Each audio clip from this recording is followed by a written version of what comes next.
तो बच्चों welcome to my YouTube channel. बच्चों स्वागत है हमारे इस चैनल पे। तो इस चैनल में आज हम बात करेंगे क्लास 10 के संस्कृत अभ्यास 1 यानी मंगलम पाठ। जो भी आपका संस्कृत मंगलम मंगलम भाग है, आपका संस्कृत का प्यूसम भाग 2 यहाँ पे जो बुक देख सकते हैं यहाँ पे।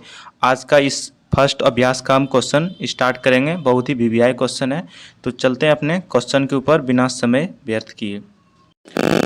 तो हेलो बच्चों, जैसे कि आज क्लास 10 का संस्कृत के बारे में हम बताने वाला हूँ। बहुत ही वीवीआई क्वेश्चन है, क्योंकि हमारा साइंस और सोशल साइंस जो भी है उसमें प्रैक्टिकल मिल जाते हैं और मैथ तो हर कोई पढ़ा देता है, लेकिन संस्कृत बहुत कोई नहीं जानता है और नहीं पढ़ पाता, जिसके कारण वो फेल हो जाते हैं।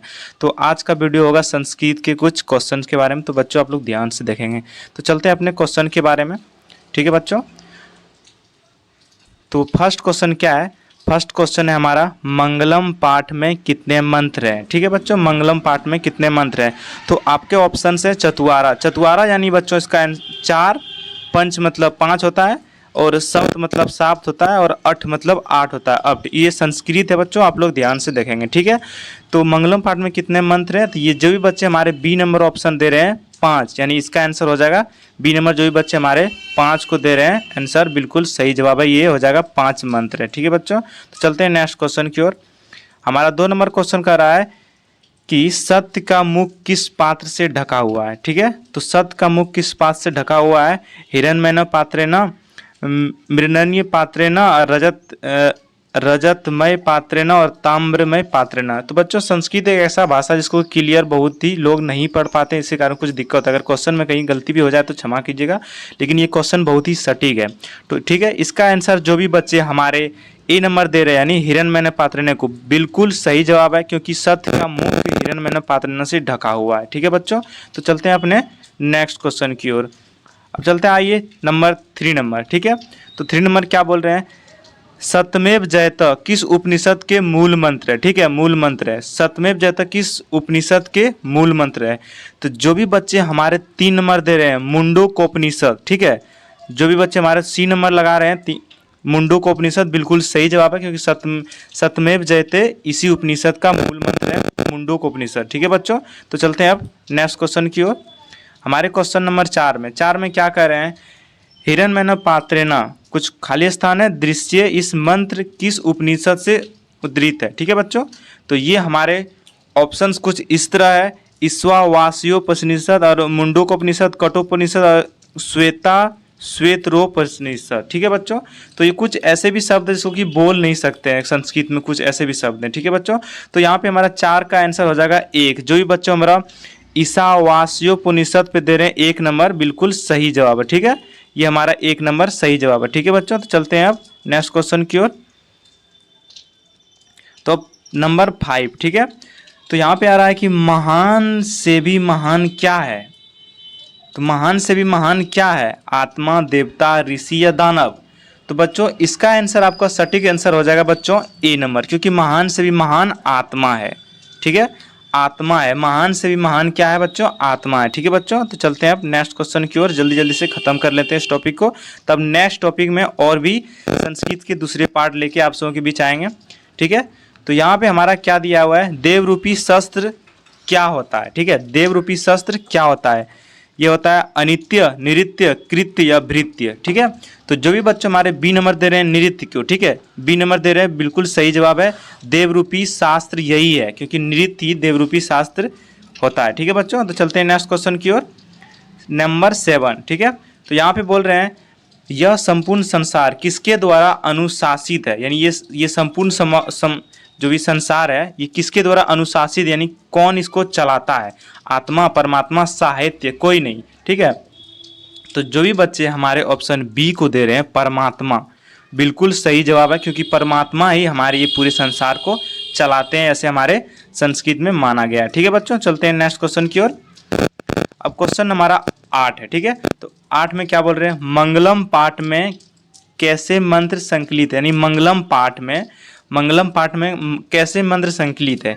तो हमारे ऑप्शन से इस तरह के, ए नंबर है गधुनात्मक, पद्यानात्मक या ए या बी। तो जो भी बच्चे हमारे बी नंबर को दे रहे हैं, ठीक है, बी नंबर बिल्कुल सही जवाब है। मंगलम पाठ में हमारे पद्यानात्मक मंत्र हैं, कुछ इस तरह है। बी नंबर हमारा बिल्कुल सही जवाब है। ठीक है बच्चों, चलते हैं नेक्स्ट क्वेश्चन की ओर।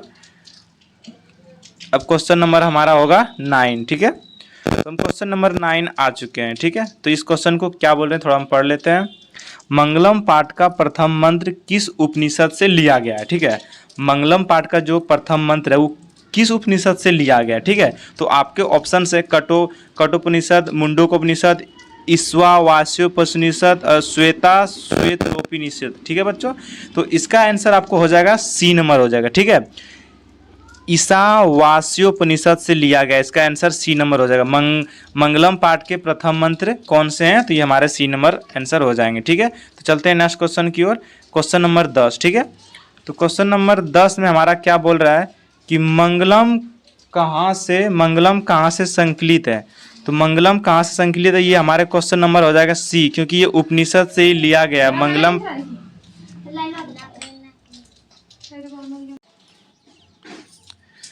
तो बच्चों हमारे 10 नंबर क्वेश्चन है कि इसमें बोल रहा है क्या, मंगलम कहाँ से संकलित है, यानी जो मंगलम पाठ है वो कहाँ से संकलित है?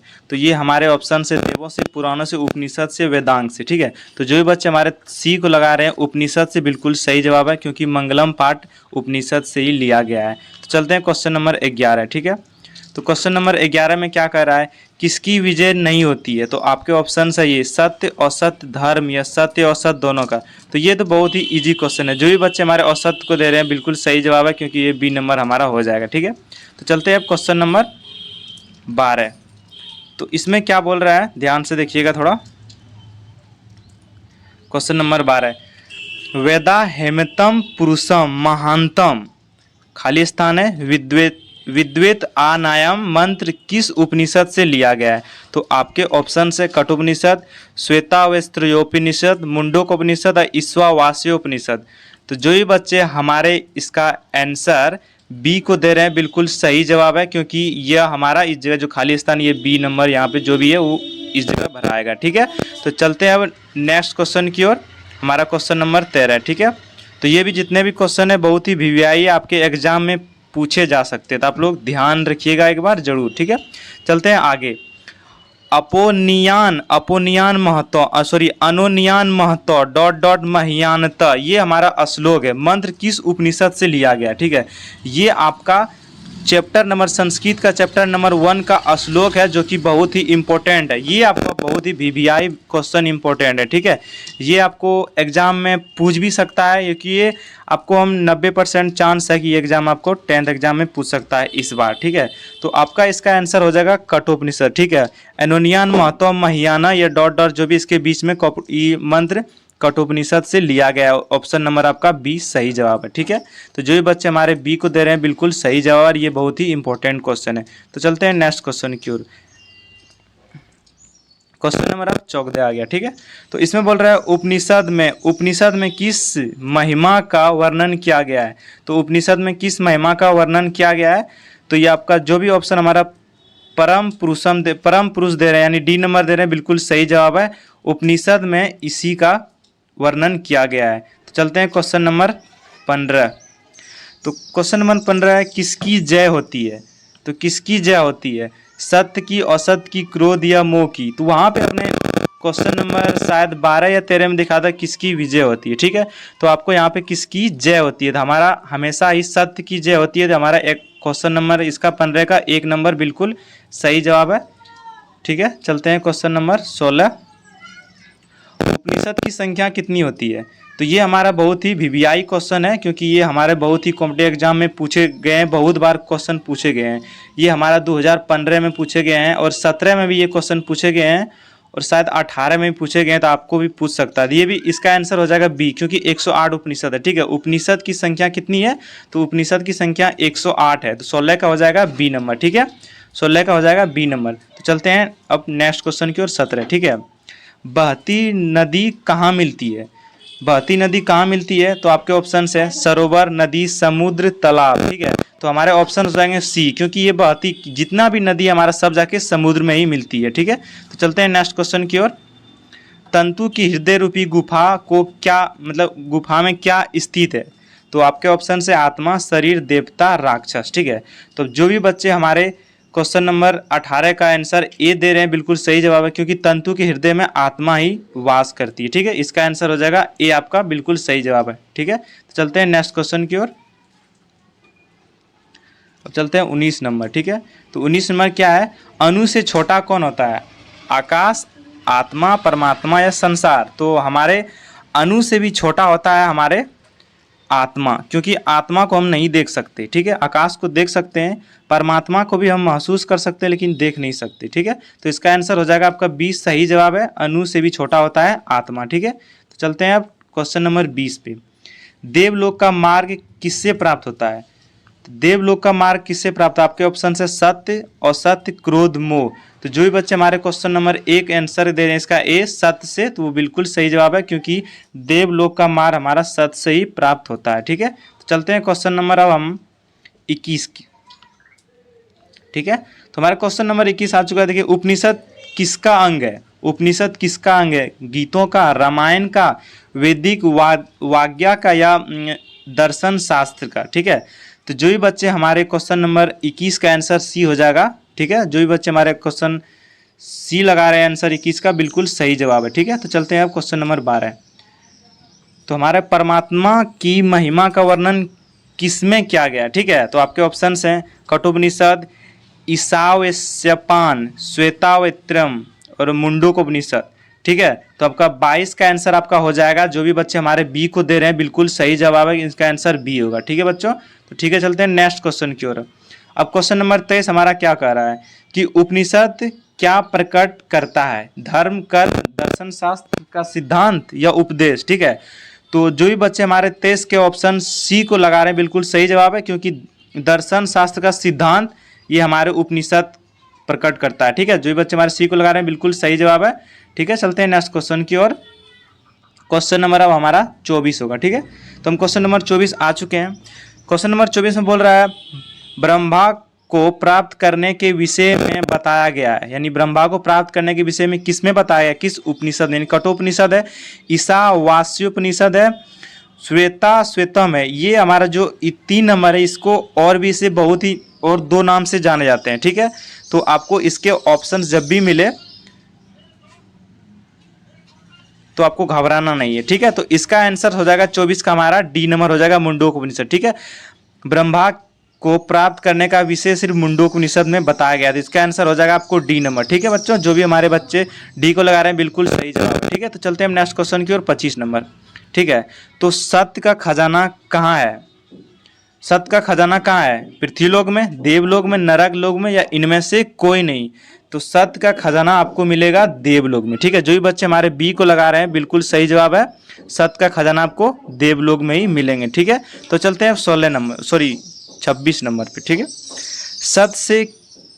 सत्य से व्या प्राप्त होता है, सॉरी यहाँ पे कुछ गलत हो गया, सत्य से क्या प्राप्त होता है, यहाँ पे क्या होना चाहिए गाइस, यहाँ पे क्या होना चाहिए। ठीक है, सत्य से क्या प्राप्त होता है, पृथ्वीलोक, नरक लोक, देवलोक या इनमें से कोई नहीं। तो सत्य से हम लोग, सत्य से प्राप्त होता है देवलोक। ठीक है, अगर आप सच्चे हो तो आपको देवलोक प्राप्त होगा, नंबर सी नंबर इसका बिल्कुल सही जवाब है। ठीक है, तो चलते हैं क्वेश्चन नंबर 27। बोल रहे हैं आत्मा के गूढ़ रहस्य की किसकी व्याख्या की गई है। तो इसका ऑप्शंस आपको कठोपनिषद है, ईशावास्योपनिषद है, श्वेताश्वर उपनिषद है और मुंडकोपनिषद है। जो भी बच्चे हमारे 27 का बी नंबर लगा रहे हैं बिल्कुल सही जवाब है, क्योंकि इसका आंसर हो जाएगा बी नंबर। ठीक है, तो आपका लास्ट क्वेश्चन है, इसके बाद आपका लास्ट क्वेश्चन आ रहा है, तो ध्यान से देखिएगा, क्वेश्चन नंबर 28। ठीक है, तो क्वेश्चन नंबर 28 में क्या बोल रहा है कि सत्य और असत्य में अंतर किसमें बताया गया, सत्य और असत्य में अंतर किसमें बताया गया, कठोपनिषद है, ईशावास्योपनिषद है, श्वेताश्वर है और इसमें मुंडकोपनिषद है। तो जो भी बच्चे हमारे ऑप्शन डी को लगा रहे हैं मुंडकोपनिषद को, बिल्कुल सही जवाब है, क्योंकि सत्य और असत्य में अंतर इसी में बताया गया है, मुंडकोपनिषद में। ठीक है बच्चों, तो आज का टॉपिक इतना ही, तब तक आप लोग हमारे चैनल को सब्सक्राइब कर दें, लाइक कर दें और जल्द से जल्द इस चैनल को ग्रो करें, ताकि आप सबों के भी इसी तरह वीडियो लाएंगे। थैंक यू, मिलते हैं नेक्स्ट संस्कृत सब्जेक्ट में। ठीक है, धन्यवाद।